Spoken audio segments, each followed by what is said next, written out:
విశాఖలో పాత విమానాశ్రయం కొనసాగింపుపై మరోసారి చర్చ మొదలైంది. భోగాపురం అంతర్జాతీయ విమానాశ్రయం ప్రారంభమైన ప్రస్తుతం ఉన్న విశాఖపట్నం విమానాశ్రయంలోనూ వాణిజ్య విమాన సర్వీసులను కొనసాగించాలని సిపిఐ డిమాండ్ చేసింది. ఈ మేరకు సిపిఐ విశాఖ జిల్లా కార్యదర్శి పి చంద్రశేఖర్ కలెక్టరేట్లో వినతి పత్రం సమర్పించారు. ఢిల్లీ, నోయిడా, గోవా, ముంబై వంటి నగరాల్లో 2 విమానాశ్రయాలు సమాంతరంగా పనిచేస్తున్న విషయాన్ని గుర్తు చేశారు. ఈ డిమాండ్పై ప్రభుత్వం ఎలాంటి నిర్ణయం తీసుకుంటుందో వేచి చూడాల్సి ఉంది. దీనిపై మరింత సమాచారం మా విశాఖ ప్రతినిధి సూర్యప్రకాశ్ అందిస్తారు.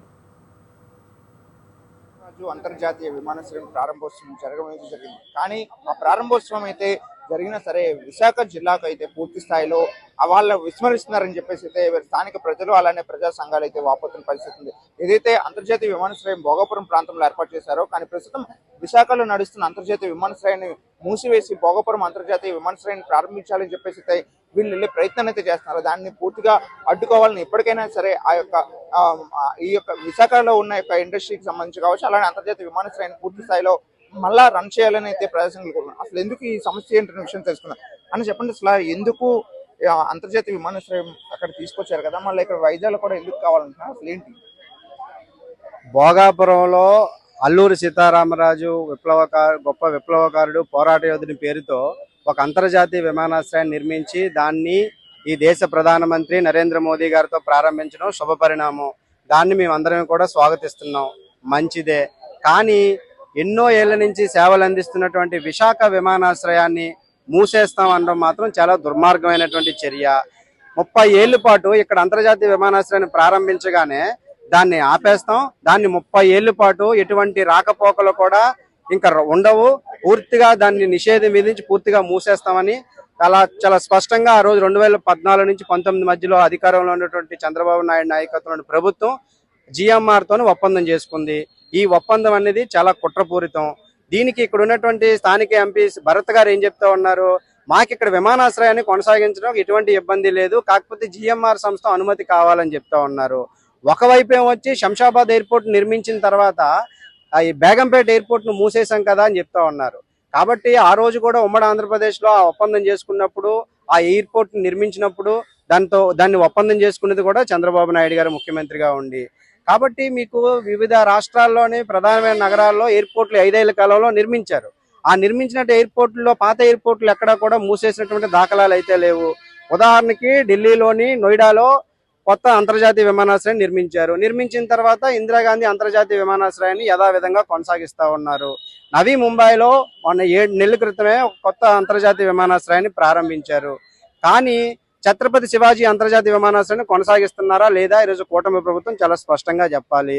అలాగే గోవాలోని కొత్త అంతర్జాతీయ విమానాశ్రయాన్ని మనోహర్ పారికర్ గారి పేరుతోని నిర్మించారు. పాత అంతర్జాతీయ విమానాశ్రయం కొనసాగుతూ ఉంది. కానీ ఇక్కడికి వచ్చేటప్పటికి ఎందుకు ఇటువంటి దొంగ చర్యలు చేపడతా ఉన్నారో మాకైతే అర్థం కానటువంటి పరిస్థితి. విశాఖ నగరం అనేది చాలా మెట్రోపాలిటన్ సిటీ. ఉమ్మడి ఆంధ్రప్రదేశ్లోనే హైదరాబాద్ తర్వాత అంత పెద్ద నగరం విశాఖ నగరం. ఈ విశాఖ నగరం నుంచి ఐటీ ఉద్యోగులు లేకపోతే విశ్వవిద్యాలయాలు చాలా ఉన్నాయి. అక్కడ ఉన్నటువంటి ప్రొఫెసర్స్ కానీ, పెద్ద పెద్ద వ్యాపారవేత్తలు కానీ, లేకపోతే ఇతర విద్యార్థులు, యువకులు, అన్ని వర్గాల ప్రజలు కూడా ఇబ్బంది పడేటువంటి పరిస్థితి ఉంది.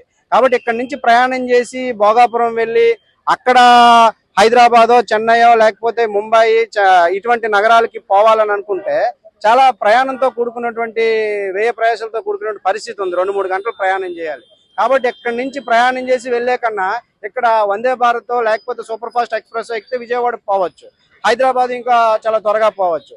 కాబట్టి ప్రభుత్వం ఆలోచించాలి, మొండిపట్లకు పోకుండా వెంటనే ఈ అంతర్జాతీయ విమానాశ్రయంతో సైమల్టేనియస్ గా ఇక్కడ కూడా ఈ విమానాశ్రయాన్ని కొనసాగించాలని మేము డిమాండ్ చేస్తా ఉన్నాం. అసలు ఎలా అనుకుంటున్నారు, ఏం చేద్దాం అనుకుంటున్నారు? ఈ పోరాటం ఒకవేళ ఎంతవరకు తీసుకెళ్తారు వాళ్ళు కొనసాగించకపోతే? యాక్చువల్గా విశాఖపట్నం మెట్రో సిటీ అని చెప్తూ అభివృద్ధి చేస్తామని చెప్తున్నటువంటి కూటమి ప్రభుత్వం అభివృద్ధి పేరుతో ఒక్కొక్కటి కూడా ప్రజలకి హానికరంగా చేసే విధంగా చేస్తుంది.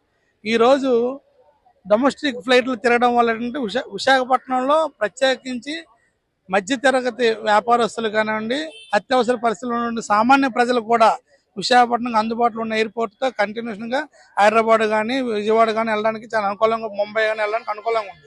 ఇప్పుడు భోగాపురం వెళ్ళాలనుకుంటే ప్రతి ఒక్కరికి కూడా చాలా ఇబ్బందికరమైనటువంటి విషయం అది. ఎందుకంటే ఇక్కడ నుంచి భోగాపురంలో ట్రాఫిక్ ఇబ్బందులు ఉంటాయి, అక్కడికి వెళ్ళడానికి ఎటువంటి రవాణా సౌకర్యాలు లేవు. ఇక్కడ ఎయిర్పోర్ట్ అనగానే అదనంగా ఛార్జెస్ చేస్తారు. క్యాబులు కూడాను. అక్కడికి వెళ్ళి ఇక్కడ ఒక 2 గంటలు ప్రయాణం చేస్తే అక్కడ ఒక గంట ముందు బోటింగ్ అవ్వాలి. అక్కడ నుంచి వెళ్ళడానికి కూడా చాలా ఇబ్బందులు ఉంటుంది.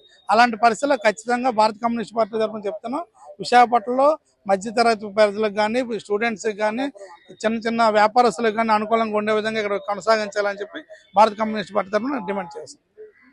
ఇది ప్రధానంగా తెలియజేస్తున్న పూర్తి స్థాయిలో ఏదైతే అంతర్జాతీయ విమానాశ్రయం పేరిట ఇక్కడ నుండి విశాఖ జిల్లా నుండి భోగాపురం విజయనగరం జిల్లాకు తరలించడం పైన అయితే ప్రజా సంఘాలు అయితే పూర్తి స్థాయిలో అయితే ఆరోపణలు వ్యక్తం చేస్తున్న పరిస్థితి ఉంది. ఈ యొక్క విమానాశ్రయం ఏదైతే ఉందో అది చాలా కీలకమైంది. అటువంటి విమానాశ్రయాన్ని కొనసాగించాల్సిన అవసరం అయితేనే ఉంది. రోజుకి 3000 మందికి పైగా కూడా ఈ యొక్క ఎయిర్పోర్ట్ నుండి అయితే ప్రయాణం చేస్తుంటారు. అటువంటి ఎయిర్పోర్ట్ ని తీసుకెళ్లి కనెక్టివిటీ లేని ప్రాంతం ఏదైతే ఉందో భోగాపురం ప్రాంతంలో ఇక అల్లూరి సీతారామరాజు ఇంటర్నేషనల్ ఎయిర్పోర్ట్ అయితే ప్రారంభించి అక్కడ ప్రారంభించడాన్ని అయితే అడ్డుకోవాలని చెప్పేసి అయితే ప్రజా సంఘాలు కోరుతున్న పరిస్థితి కనిపిస్తుంది. దీనికి సంబంధించి ఆ కలెక్టరేట్ కి కూడా వినతి పత్రాన్ని అందించారు. అలానే బీజేపీ ఎమ్మెల్యే కూడా దీన్ని పూర్తిగా వ్యతిరేకిస్తున్నారు. ఇప్పటికైనా సరే దీనిపైన తగు చర్యలు తీసుకోవాలని చెప్పేసి కోరుతున్న పరిస్థితి కనిపిస్తుంది. కెమెరామెన్ సాయి కిరణ్తో సూర్యప్రకాష్, స్వతంత్ర టీవీ, విశాఖపట్నం.